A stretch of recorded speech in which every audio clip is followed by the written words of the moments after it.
Defiance. Fucking up-tempo numbers.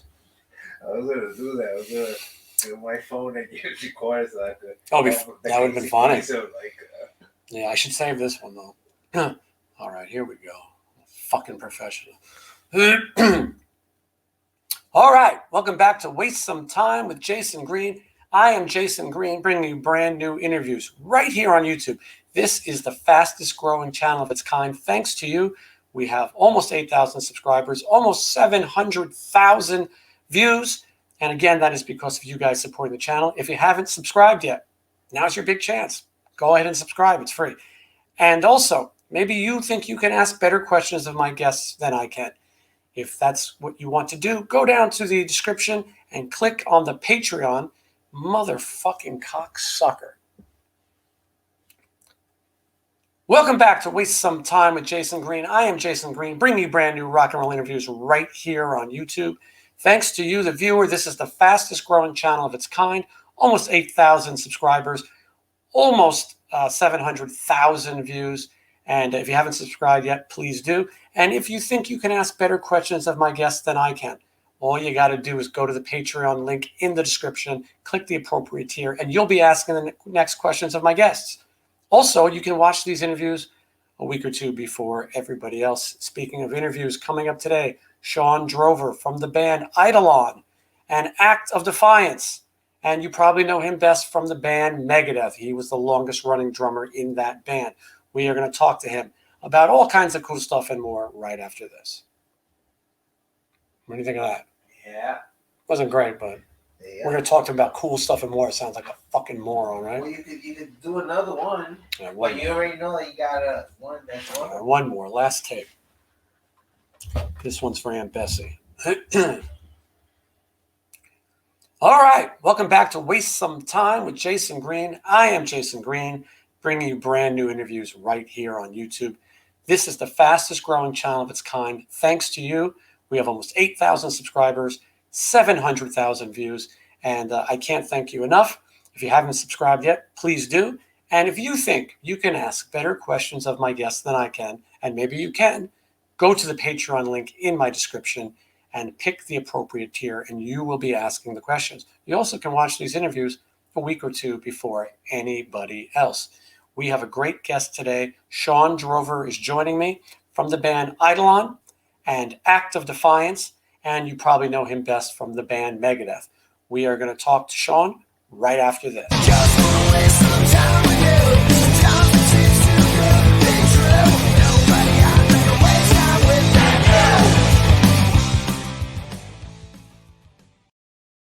you. All right, please welcome SHAWN. Here he is. Hey, Jace, how are you? Good, SHAWN. Thank you. I'm glad you could join me. Thank you. My biggest fear when I'm interviewing someone who has a sibling who is also well known is that I'll call you by the wrong name. Sure. Well, I've been called worse than Glenn, so I mean, it's all good. It's all good. Yeah, I mean, I think we're okay. But so I'm glad you're able to join us. And you've got a new project, and we're going to talk about that as well. But let's go back a little bit. You're from Montreal, Quebec, Canada. Correct. When I was a kid, I think the first time I ever heard about Montreal, Quebec, Canada was wrestling. You know, professional wrestling. You'd hear Of course. them. Absolutely, yeah. Okay. You know, and it still is to this day. Wrestling was a really big thing. Certainly up in Quebec. You know, in the '70s when I was growing up watching it, that's when Andre the Giant migrated over from France and came over and wrestled. Of course, he wrestled everywhere after McMahon picked him up. But in the '70s, he did a lot of stuff in Canada, but a lot of stuff in Quebec as well. So I've been watching wrestling since the '70s. So absolutely. Yeah, I think that's where I got my beginning geography. I learned about parts unknown, and then I learned about Montreal, Quebec, and it would be guys like, you know, Iron Mike Sharp or some crazy thing from Canada. So, but anyway, so that's where you grew up. When you were about 13, you start playing drums. Your story's funny because a lot of families, because you have a musical family, Yes. a lot of people have these similar stories. Well, why did you end up with the drums? Well, because that's what was left. Yeah. Yeah, that's very true. In my case, my father, my older brother, Brian, and Glenn, of course, all took up guitar. My older brother, Brian, was the one who started teaching Glenn just stuff on acoustic. Actually, the first thing he ever started to learn was the beginning sequence of Stairway to Heaven. My brother Brian would teach him a little part. My brother then Glenn would learn it very fast, and then he would teach him the next part. And it didn't take real long for Glenn to learn that whole song from Brian. And I learned, it didn't take me long to realize that my brother was a very apt pupil, a very quick learner, and I knew he was going to be a very good guitar player, and he is. Yeah, and for those who may not know, your brother played guitar with you in Megadeth for a few years, but he was also King Diamond's guitar player, and in your new project as well. So he's definitely an established musician. And so you decide to play drums. How does it start? Yeah, I mean, I obviously could have played guitar as well, and I actually have been playing guitar for well over 35 years, not to the degree of my brother in terms of technical ability and stuff, but I just gravitated towards drums more for what I knew I was rhythmically inclined when I was younger and stuff, you know, banging on the desk in school and all that dumb stuff. And I knew that, you know, when Glenn was playing guitar, I knew I could just, you know, do the kind of a beat thing. So I knew I could probably be able to learn drums. And I bought my drum kit piece by piece. There was another guy in high school. His name is Blair Bentley. He was the only really couple of rock drummers in town, but he was the main guy, and he had a bunch of drums. I remember going over there, you know, and you know, just buying, you know, a bass drum or buying a rack tom or a floor tom. He would literally, because that's all I could afford. I bought it on my own, and I would literally just, you know, work part time when I was in high school and stuff. And okay, I've got $100. I'm going to buy this or whatever, and I literally built that kit piece by piece, and that's how it started, really. You know, I wasn't one of those kids whose parents went out and bought a $3,000, you know, beautiful Pearl or Ludwig kit or what have you. So I had to get it piece by piece, but I was real proud, even though the kit sucked at the time. I was real proud of it. You know, I was like, wow, I bought this kit with my own money, and I loved it. Yeah, you're a lefty. Yeah, and meaning you write left and you use your left hand. But you play drums in what's called an open style. Yeah. And now it's becoming more common, but back in the day, Mickey Dolenz played open, Billy Cobham, who's probably the most amazing, you know, jazz drummer. And so for people who are watching, maybe explain the difference in the style of being a lefty. Honestly, I started playing open-handed because I didn't know any better. And again, Blair's drum kit was set up right-handed. I didn't even notice that he was playing cross. I didn't even really pay attention to it. And because I was left-handed, you know, that's felt comfortable to me. And instead of, you know, getting a drum kit and reversing the entire thing, Phil Collins style, and going in reverse sequence, I just said, I didn't even really honestly didn't think about it. I didn't know any better. And it worked out for me in the end. There's definitely a couple of advantages in playing open-handed and a couple of disadvantages. But I didn't, honestly, the real reason I did that is because I just didn't know any better. And the guys in town, Blair and another friend of mine, Roger, who started playing around the same time I did and got a kit before I did, it was set up as a right-handed player. And I just, this feels right to me. So I just started playing open-handed and been doing it ever since. Yeah, it definitely works out. I worked with a band where we had a left-handed drummer. Right. And it could be a nightmare, especially if you're on a bill with a lot of people, or you're sharing backline. If it's a tourniquet, and then also, you know, if you want to have someone sit in on your kit, the average person does not know how to play open. Right. You know what they do, and so it's worked for you.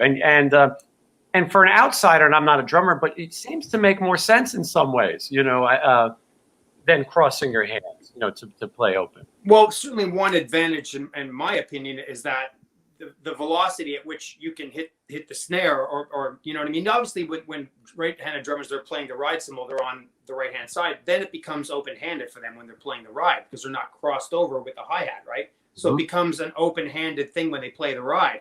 Now, my hi-hat is set up for a right-handed kit, and I played open-handed, but my ride cymbal is right beside my hi-hat on the left side as well. So at no point do I don't switch over and play my ride, you know, on the right. It's, you know, the hi-hat's here on the left and the ride's right beside it. So I'm always playing open-handed no matter what, you know, whether it's ride or China or whatever it is.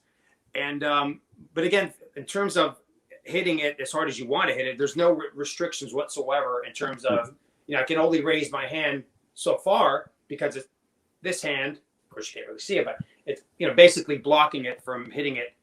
Now, there's ways around it, of course, and most drummers are right-handed, but for me, that's one thing that I enjoy about it is I can whack the living crap out of it as hard as I want to hit it, and there's no restrictions in terms of that. So that's definitely one of the main differences, I would say. And it makes sense because you see more rock and metal drummers doing it. I toured with Winger. Rod Morgenstein is the lefty. Sure. Yeah. And of course, he's got it reversed, but yeah. Mm-hmm. Yeah. And there wasn't a night that went by where, everyone wasn't in awe of his playing, he's amazing. Dixie Dregs, plays with Dixie Dregs and stuff. And the guy's an amazing drummer. Dixie Dregs is where he started. And then also, Scott Travis from Judas Priest, I believe. Yeah. He does both. Scott's more of ambidextrous. He does both, probably just for because he can. Why not? You know what I mean? Scott. I've been listening to Scott since he was in Racer X in the mid '80s, so mid to late '80s. So I love Scott Travis. He's a fantastic drummer. But yeah, to answer, he plays it depending on honestly depending on what song or what kind of mood he's in. He'll just switch, and which is great. It's good to have again more of an ambidextrous kind of thing where you can do with soccer, I could kick with my left foot or I could kick with my right foot. So there, certainly advantages in that as well. Yeah, I would think so. And it works out that, you didn't know you were teaching yourself this style. It was just, it's just what happened. And it obviously has benefited your career for all these years. So your first band that people know of is EIDOLON. Mm-hmm. It starts in 1993 and went to 2007. I'm not sure the band ever is completely gone, though. There's still, there's lots of recordings, and this is you and your brother as well. So tell me a little bit about, and you wrote a lot of those songs. Yeah, I did. On guitar. As you said, you're more than just a drummer. So talk a little bit about the beginning of that band. Well, in the late, well, certainly in the early '90s, metal was really taking a nosedive in North America, in terms of popularity and all that kind of stuff. And really around 92 is when Glenn started to get studio equipment. And, we were always, even in high school, we were always interested in, we had some, just in our dumb high school bands, we had a couple of originals and stuff. I actually wrote one of the originals in a high school band where, I still remember most of the song. It was just, I just thought that's what you did when you in a band. You write. We never really said, hey, we're going to be a cover band for the rest of our lives. Like, let's play cover tunes as we're learning, but let's also write some songs if we can. So that's, I've been doing that since high school. But in terms of actual recording and stuff, I'll backtrack real quick. The first demo that we ever did, Glenn and I, we did in 1985, and I saved money. We recorded in a studio called Metalworks Studio, which is owned by Gilmore of Triumph. It's one of the best recording studios in all of Canada, and has been for many years. Tons of bands have recorded there: Guns N' Roses, David Bowie, Whitesnake, what have you. So I saved money as a 17-year-old or whatever it was. Just, instead of going in a little small studio and doing a demo, I'm like, well, why don't we just, it wasn't far away when I moved to Toronto, Mississauga. It was literally 10 minutes from where we lived. And it's like, why don't we start off at like one of the best studios there is? And that's what I did. I saved money for like a year for that. And we did a 3-song demo, and what a learning process that was. But again, what I'm getting around to, this is all leading up to EIDOLON and stuff, is that Glenn and I were writing and recording things way back before EIDOLON. So it wasn't like, hey, let's start a band and write original material.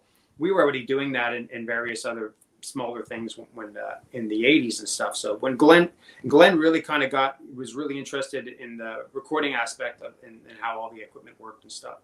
And he started slowly getting equipment. You get a 4-track player and all that stuff. And it got to the point where he was really getting legitimate good gear and learning the process of recording.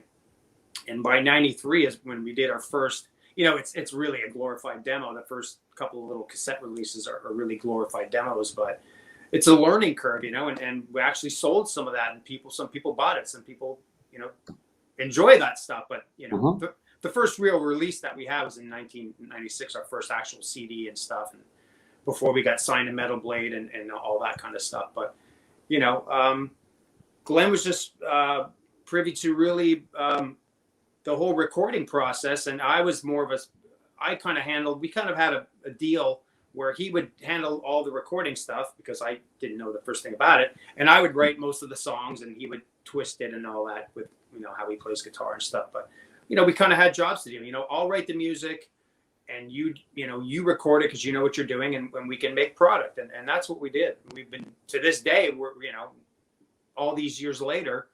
Of course, Glenn has a much bigger studio now, and we've recorded many records over the years. But that's really how it started. We started doing demos and recording studios in 1985. So it's been years and years that we've been doing that. Obviously a lot of people can give you the same kind of story, but that's how it happened for us. Yeah, and you guys obviously made a good team.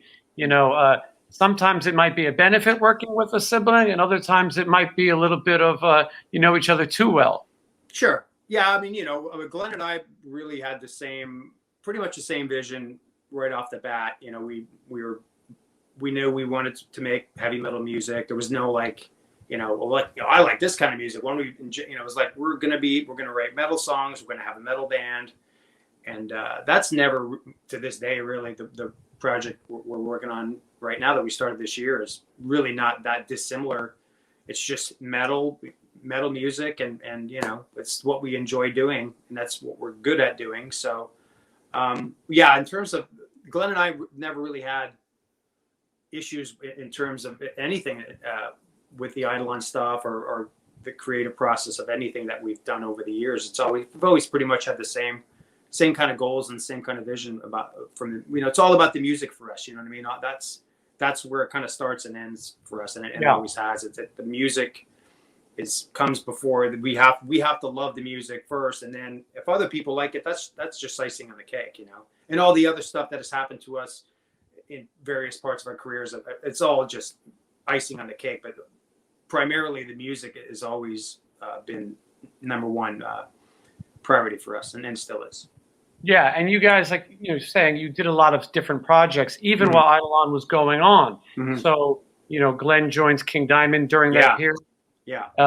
And he does that for a couple of years, and then later on will come Megadeth, which Megadeth, EIDOLON still exists while you guys join Megadeth. You joined Megadeth in 2004. Mm-hmm. The story is you had 6 days notice. Nick Menza, their original drummer, sadly he's passed away. Mm-hmm. He wasn't in health to do a long tour. They tried to bring him back. It didn't work out. 6 days notice. Tell me what that's like. Well, the 6 day notice part, that's true. But basically, Glenn called me on a Friday and said, are you sitting down? I said, and of course, when Glenn joined Megadeth, I was actually in Sweden doing drums for the last EIDOLON record. So he got the call to join Megadeth. I was beyond excited. I mean, Megadeth's one of my favorite thrash bands ever, hands down. I mean, I think actually a couple of days ago was the 35th anniversary of Peace Sells. I believe it was released. That's my all-time favorite Megadeth record, hands down. But when Glenn got the Megadeth gig, I was so happy for him. I was calling him from Sweden. But Andy LaRocque was actually from King Diamond, was recording drums with me in Sweden for that record, and Andy was excited as well. Wow, I hope, so we call Glenn almost daily, and how are things going, and the other things going great. So when I get back home from Sweden, literally probably the next day, he said, "Hey, you're sitting down." I said, "What's going on?" And Nick's gone, or they let Nick go, and they want to know if you want to do it. And knowing full well that the tour started in 7 days, the next Friday. So I got on a plane the next morning, Saturday morning, got to the hotel. We had 4 days rehearsal, travel day, and I was on stage at Reno, Nevada the next Friday. True story. So, yeah. And it helps that you were a fan, though. You probably could have played bells at least in your sleep. You know what I mean? My process for that was I knew all the old stuff 90%. I could go on stage and that night and fudge Holy Wars and Peace Sells and write pretty much right off the bat. What I did was the stuff that I didn't know, which was the mid-90s stuff, from, wasn't well versed with cryptic writings and euthanasia. That's kind of where I went separate. I went on a heavier path, and Megadeth at that time was a little more song accessible, which I love a lot of that stuff now. So I learned all that stuff. I learned 4 songs from Euthanasia on the plane ride over to we rehearsed in Arizona. I just had to sit back. You got to remember back then I had the Walkman, the Discman, the Sony Discman, if you remember that, right? There was no, this is pre, look up stuff on YouTube and all that stuff. I didn't have any of that, but so I learned 4 songs just from memory and on the plane, and we started rehearsing those songs. We didn't even touch Holy Wars or Wake Up Dead or Peace Sells till like later on. I wanted to practice those songs that I didn't know as many times as possible. So that was kind of my approach to it. And literally an hour before the show in Reno, I don't know if you've been to the theater there. That one of the I haven't been up to the Reno. No, it's the one. It's got it's a huge. They do huge productions. There was a big airplane prop in the back. That's what I remember about that gig. Mostly. Right. And I was literally behind my drum riser an hour just as they were opening doors, and I still had my Discman on, listening to those songs from Euthanasia or what it was. And I said, Glenn, there's certain things where would tell Glenn, hey, turn around, give me that cue so I can remember that part coming up in that song. And he would, and we, it actually was a really good show, and it just went from there.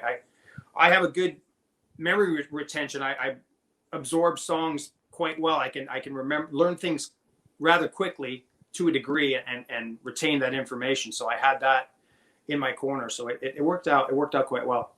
Yeah. Now, one of the things that I find interesting in your time in Megadeth is that your brother is going to leave long before you, Mm-hmm. and is it that he was just not into the touring, or was it the business? What was his reason to part?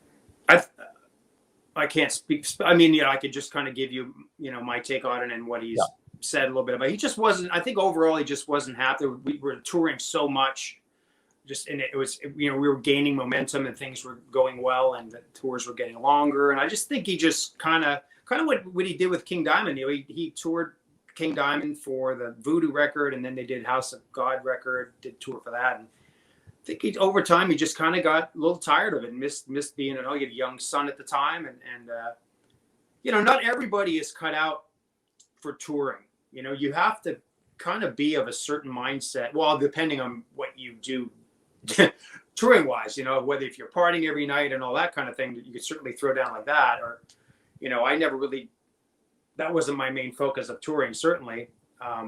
So you got to find a lot of ways to occupy your time in a constructive way, so you're not going crazy in your hotel room, So I think it's not for everyone. Right. It's not for everyone. And I just think over the course of time in both scenarios with King and Megadeth, I just think he just kind of got sick of the touring part of it. He loves the music, obviously loves the music, huge King Diamond, always were huge King Diamond fans and huge Megadeth fans, certainly for the first series of records. So it certainly wasn't for the lack of love for the music, but, again, some people are more, some people like to tour as much as possible, and they could be single and not have a lot of any kind of things to worry about at home when bills are all, what I mean, young 21-year-old kids and stuff, they have nothing to lose, go for it, tour for 10 months. But when you're a little old, you remember I joined Megadeth when I was 38. I wasn't 21 years old and single. I was married with a house and 2 children and responsibilities, and Glenn same, he had a house. And so, I just think that, Glenn just kind of didn't really dig touring for long periods of time. And he just kind of got tired of it. Yeah, which is understandable. So he was there from 2004 until 2008. You stayed on. One of the things I find interesting was, is it, do you feel like these guys are going to be mad at me because my brother left? Is there any kind of weird vibe from that? I talked to Dave immediately, and I wanted and made it known that, hey, Glenn has left for his reasons, and that is not a reflection on me. I'm here, I'm committed to what we're doing, and I'm not going anywhere. And I think once Dave, I didn't want to just let it go, and I confronted it immediately and said, hey, Glenn's gone, and it sucks, and I feel bad about it, but you got to remember, I don't know if you know this either, but when Glenn left, talked the management, all that stuff, we recommended, Chris and I got together with Glenn's tech, who became Dave's tech, Willie G, and said, who is a suitable replacement? Because there was like an 11-week gap between tours, a huge gap. And Willie said, Chris Broderick would definitely be a good candidate. He was between bands. He just moved to LA from Colorado, I believe it was. And great guitar player. He looks good, the whole thing and stuff. And,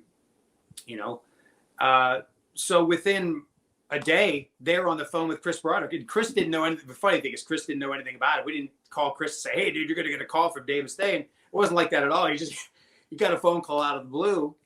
And it just went from there. So, Glenn leaving and Chris coming in, it was the quickest turnaround you could possibly imagine. So it wasn't just like Glenn left Dave high and Megadeth high and dry. It was far from that. So there was a lot of time in between. Yeah, we had the bases covered, plenty of time to learn the material. We knew Chris could handle all Marty's solos and Chris Poland's solos and all that, those crazy solos. So yeah, we were covered and it worked out well.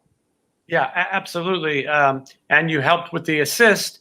And I should say, speaking of assists in 2010, you guys, things don't work out with James Lomenzo, and he's let go by the Megadeth camp. And it's time to find a bass player. It's coming up on the anniversary. You guys are doing some major touring. Big Four, for those who might not know, you played all the Big Four shows with Metallica, Anthrax, and Slayer.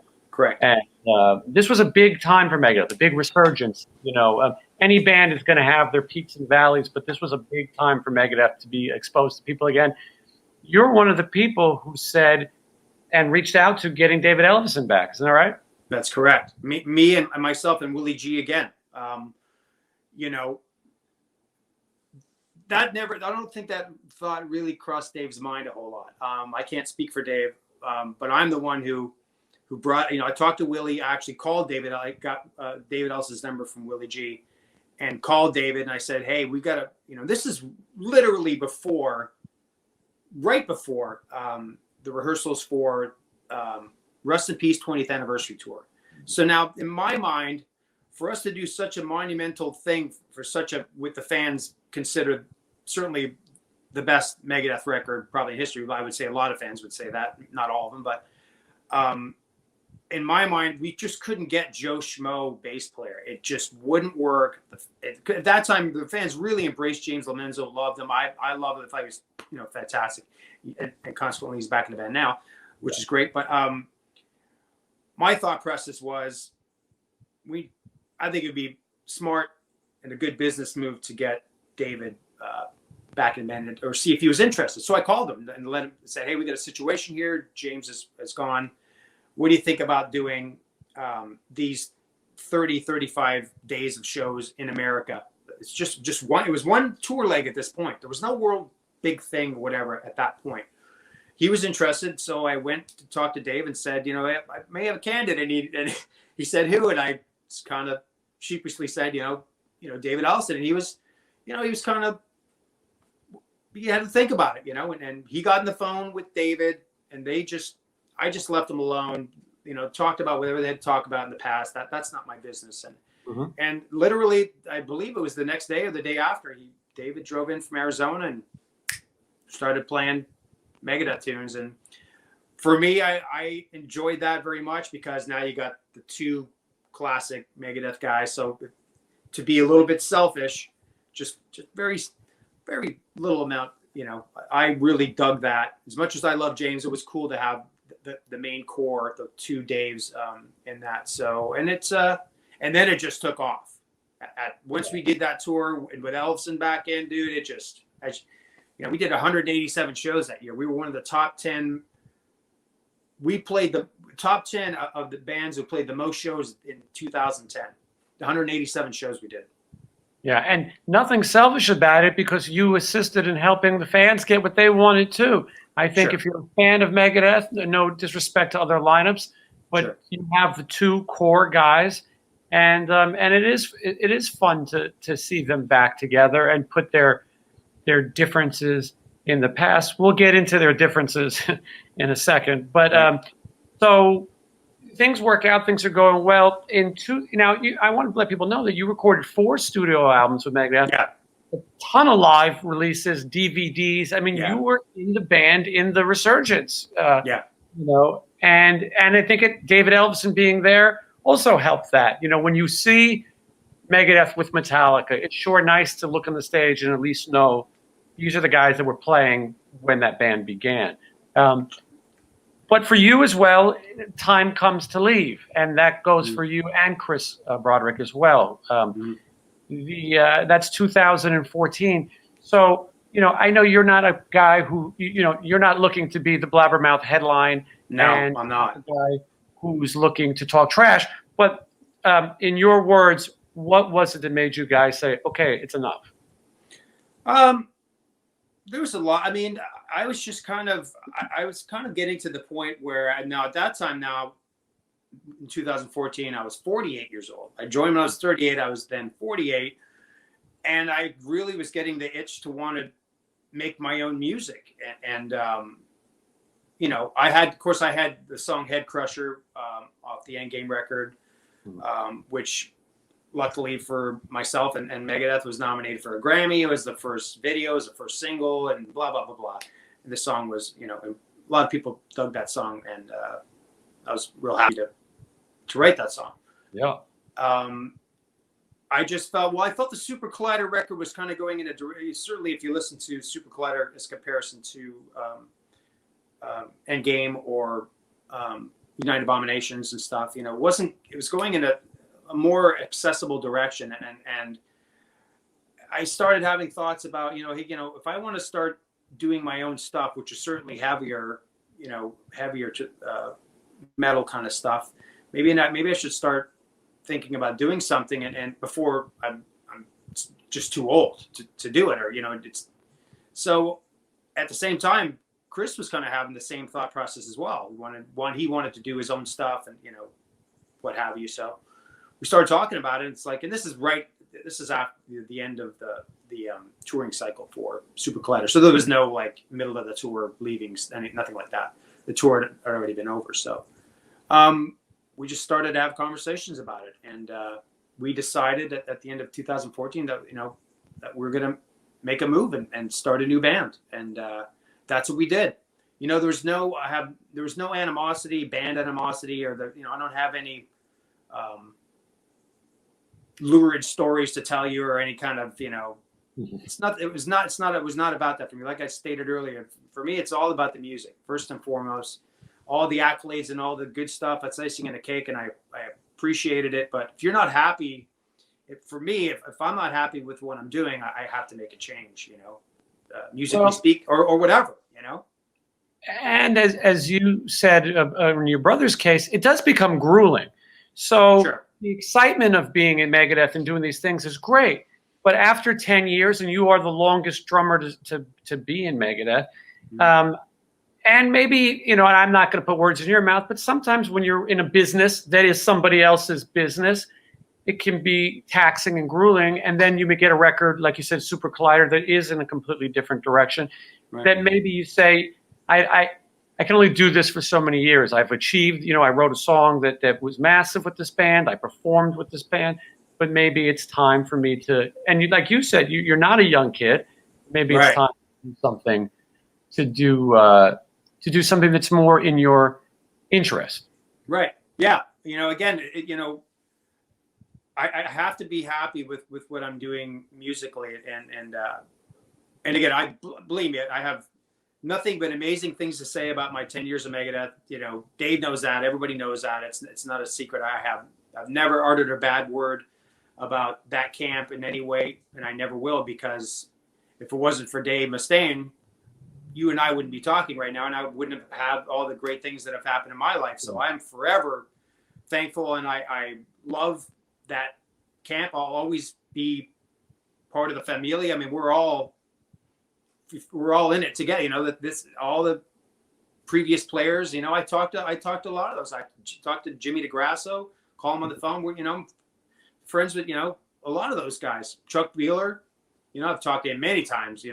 Over the years and stuff. And I love that band. But again, it was time for me to move on. And you know, as much as I appreciated everything I did in that band and everything that was I was a part of, you know, just musically, it was time to move on. It's really that simple, man. You know, it's for a lot of people can, and I, you know, and I absolutely, the terms of being grueling on the road and stuff, I really had no problem with that. You know, I was doing it for so many years. I had a system that worked for me in terms of keeping a good mental headspace and all that stuff, you know, and, you know, I played a lot of golf towards the end of the tour. I'm a big golfer guy. So, you know, we had a tour manager who was big into golf. So we'd bring the clubs with us on tour, and every day off we had, we would go play golf and have a, you know, that kind of stuff for me is a good thing to keep yourself in check and do normal stuff. And before you head to the bar later on, you know what I mean? Instead of going to the bar at 3 PM, you go to the bar at 9:30 at night. So those things, you know, to me certainly made a huge difference in terms of just keeping perspective on how to try to maintain happiness on the road, you know, being away from my wife and kids and my grandson. You know, I have an 11-year-old grandson, and he was born when I was in Megadeth. So, you know, I made it work for me mentally, where I wasn't going bonkers or falling off the deep end and succumbing to stupid things that can happen on the road. So, yeah. Well, this is also not a product you own. At the end of the day, you're still playing for somebody's business, you know. Mm-hmm. And so you've achieved a lot in that time. And of course, it's time to do something else. 2014, Act of Defiance is the band that you, Chris Broderick, and your brother will put together. But before we get into that too much, I got to ask you about the current Megadeth situation. So Ellefson stayed all those years up until this year, 2021. He gets involved with the scandal. I've had him on the show right before. I've worked with him. I've booked him for things. He's a great guy and a talented musician as well. And he's a businessman. You know, I had him on my show selling me coffee and all the other things. And so he gets involved with a woman online, and he has a little bit of an affair. You know, he has an affair. And I wasn't shocked by any of this because, unfortunately, or whatever, musicians on tour, this sort of thing seems to happen. There were some rumors that the woman was underage. She says she was not. He says she was not. And it seems like it was two consenting adults having some kind of thing. Now, David is a religious man, and he is also a married man. So if there's something wrong, it's probably in there. But he is terminated by Megadeth. I wonder what your thoughts are on that happening. Well, I mean, I really don't know any more about it than you do, or what has been displayed in the press or online and stuff. So there's a lot of speculation about certain aspects of it. We know some stuff is factual with what happened. You know, as you suggest, you know, these things have happened on the road with musicians in the past. You know, back in the 60s and the 70s, and, you know, way before there was videos on your iPad and all the you know, technologically advanced things that we have now. So it's hard for me to really give any kind of comment or speculation, other than what we know is factual is factual. Everything else that may or may not have or whatever, it's really hard for me to really comment on any of that and why he got fired or did not get fired from Megadeth. You know, he subsequently did get fired for reasons that, you know, probably only Dave and maybe David know. I really can't. I just don't know any more than you do about it. You know what I mean? It's unfortunate. You know what I mean? I don't know. I really don't know what else to say. And, you know, I never wish any bad will on anybody. I've known David for years. He loves coffee. You know, he was always a great guy, and I never had any problem with him. So I don't know. That was obviously way long after I had left the band. So right. Whatever transpired, it's hard for me to really comment on it, to be honest with you. Yeah, of course. And it's, you know, if he's guilty of something, it's bad judgment. But who isn't? A lot of people make bad decisions. You know, those two have a tough relationship. They've been through a lot, and maybe this is the good way for them, at least for Dave Mustaine, to part. And also, like you said, we don't know. Maybe Mustaine knows more than we do, or maybe in this cancel culture society, you just have to. You don't want to damage the Megadeth brand by this controversy. This should have been a very private matter, and Ellefson said that as well. This is embarrassing, and now it becomes front page news. And maybe they think we just need to separate from this and keep the band going. It's definitely an odd situation. And then they went back to James Lomenzo. And David's still making music and doing his thing. Who knows what happens with him? And as you said, I mean, you're part of the Megadeth family, so now you're stuck commenting on things. You're like, well, I didn't do it. Right? I mean? Yeah. Again, it's and you can't, like you said, with the way things are now, anybody can video something of anything happening, and if it's scandalous, it's on CNN or it's on this website or it's on whatever. It could be anything, not just music. If an actor gets caught somewhere punching somebody out or doing, what I mean? Oh, it's this big thing. Where if this happened in the 70s or 80s, about an actor getting in a fight with somebody, so what? Yeah. So we live in different times, and again, all I can really say is it's unfortunate, and I wish them all well. Despite what happened, we're all in the Megadeth family, and I wish everybody well. Yeah, absolutely. Okay, so Act of Defiance, Chris Broderick, 2014. You guys Megadeth begin that. I believe there's 2 or 3 records. 2. Yeah, 2 records, correct. Yeah. So talk a little about that. I mean, I'm sure there was interest in you guys. You're coming out of Megadeth. You're both talented guys in your own right. Tell me a little bit about what happens next. Well, once we made a decision to leave, and when you did leave, then we took the daunting task of, we don't have a band here. It's just me and Chris. So now we've got to get players in the band. We got to come up. We got to get management. We got to create music. That's pretty important. We took on everything ourselves, Chris and I. We wrote 5 songs each, and I just said, you write 5 songs, I'll write 5 songs, make sure it's metal, which we already do that.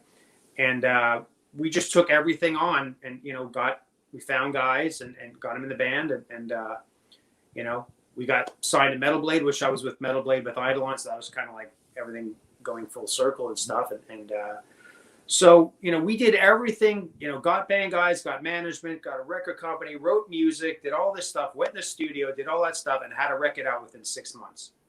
So looking back now, I don't know how we did it, but we were so focused on, we're not going to goof around here. We're not going to sit at home for a year and get a suntan outside. It's like we need to get to work because people forget.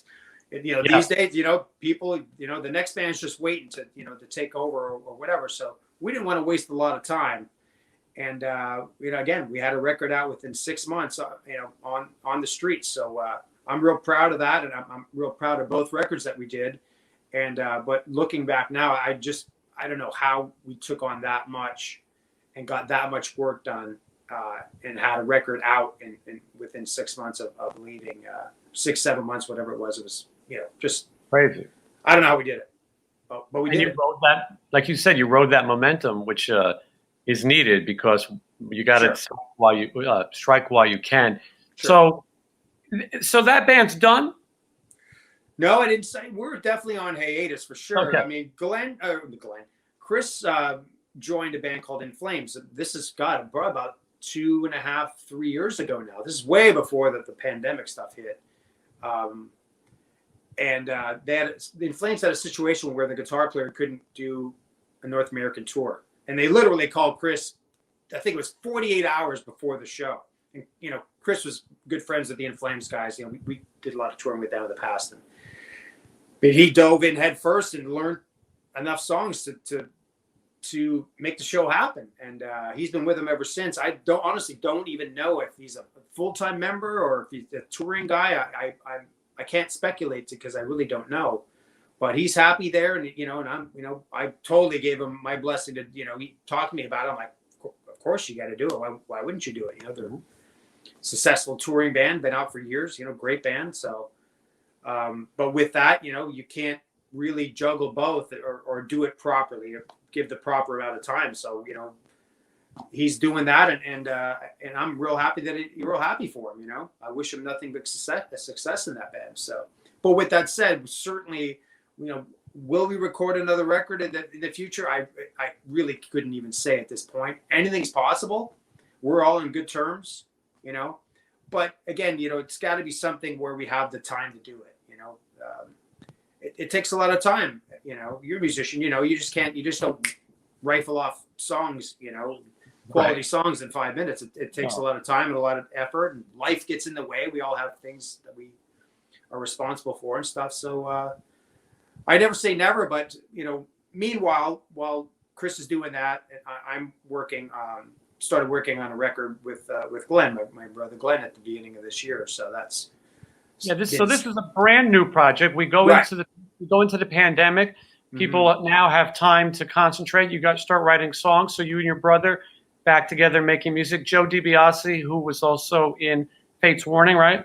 Did all the classic records. He was in Fate's Warning for, God, I'd say at least 15, 16 years. Did all the classic records. Love Fate's Warning. He's a great bass player, great guy. I've known Joe for a while, so we approached Joe about it, and he was he's definitely into it. So we have him. We also have a singer, Henning Bossi. He's from Germany. He played.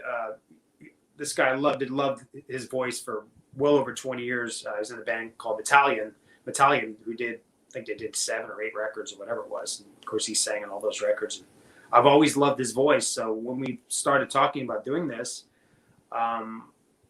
Glenn's a big fan of Henning's voice as well. We just approached Henning about doing it, and he was open to it as well. So we're taking this song, kind of the approach with this is we're doing this song by song. When we have, I'm writing most of these tunes.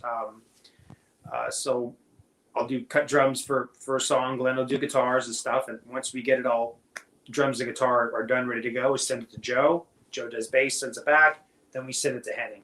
While that's happening, Henning and Joe, we're kind of starting writing the next tune. So we're kind of going song by song when we have time to do so. And that's kind of where we're at right now. So we probably have about, I think we're on song number 6. I think we have 6 songs written. 5 are recorded for drums, guitar, and bass. And I think we're on song 6. But it's a slow process. But again, everybody has a life and has responsibilities and all this kind of thing. But we're real happy with how things are sounding. It's definitely a solid metal stuff. Nothing's really changed in terms of that. It's just another batch of metal songs. I've never really changed my approach a whole lot with writing. Go ahead. I would say, and you're very true to metal. That's what you do. You're not going to come and put out a completely different record. You're known for that style. Fans of metal music are very passionate. You got a good lineup together, and people can follow you guys all on social media and things so that they can stay in touch. At least stay up on the process of this band, because, like you said, this is in the very beginning stages. There's not even a name yet. Yeah, which is when I have something to report, I'll put it on my Twitter page. I'll just send a video, I'm going on a walk or something, saying, "Hey, this is where we're at right now." Yeah, we can't even we can't even do social media because we don't even have a band name. It's as far as I'm concerned, let's just call it Chocolate Donut or something like that. What do all the good names are taken. Judas Priest, Iron Maiden's taken. Judas Priest is taken. It might be time for a contest. If people can comment down below. Hashtag your band names for Shawn, and I'll pass it on to him and make sure that you realize that you legally, or we'll have to have you sign something. But yeah. You never know, right? It's it's been really, honestly, it's been one of the most difficult things that we've come across is the 4 of us getting together, and we'll have, here's 5 names. So I really like this name, Glenn. Yeah, I like that name too. And then Henning doesn't like it, or Joe will send something and I don't like it. It's no. The 4 of us cannot agree on a band name. It's just let's just call it Pen. I don't care what it's called. At this point, all the good metal band names. It's going to be difficult to come up with a well, you had EIDOLON. Metal. Yeah. Well, nobody could pronounce the friggin' name. That's that. So I won't make that mistake again. It'll be words that are easily where you can easily pronounce the words. And don't get too metal with your logo where I can't read the name of the band. Yeah, right. No, I'm going to leave that to the professionals. I'll let those guys do that, which is awesome in its own way. Yeah. Shawn, I appreciate you coming by and talking about a great career, and I know people are passionate about your music and the career that you've had and that continue to have. And so again, we'll put links so that people can check out some of the music that you've already made, because there's a lot of it. And then also we'll share a link so people can stay up on the process of this new band. I appreciate it, man. I appreciate your time, and like I've stated to you previously, I really think you're doing a great job with this. You're getting you had Amir. I'll tell you one of the things why I wanted to talk to you is that you had Amir Durock on your show, and I'm a big Rough Cut fan. And you had Paul, and you had the bass player. You had Matt on there as well. I mean, yeah, Matt. That is like, that's I like a lot of the obscure stuff. Rough Cut, as you know, they never really were propelled to mainstream success in the 80s, though I thought they absolutely should have been. And I really loved that band. But when you had Amir on your show, I'm like, okay, this dude's the real deal. And I appreciate that you're getting a lot of different kinds of musicians on your show. And I think it's a great thing, for people who may have not been exposed to a band like Rough Cut or something like that to say, maybe check them out. That's a beautiful thing. So I'm glad you're doing stuff like that. Well, thank you for saying that. And I will tell you that younger people watch this, and people who are new, and then some people, maybe they got turned on to the channel by a bigger, George Lynch or Stephen Pearcy. Mm-hmm.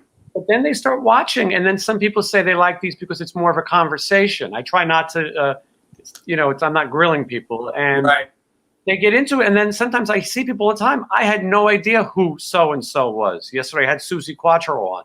A lot of people losing their mind, passionate. And then there was other people going, I had no idea, but then they check it out.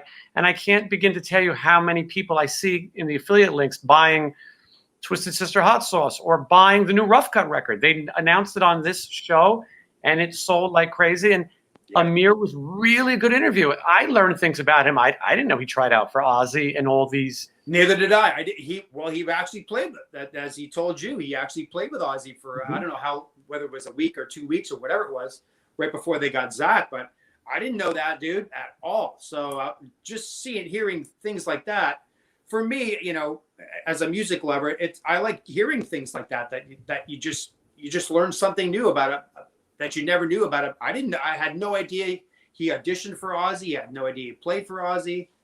That is friggin' awesome. And he's a great guitar player, so it's not in terms of his musicality, it's not surprising, but that's really cool, man, that he did that, and to share that with you on your show.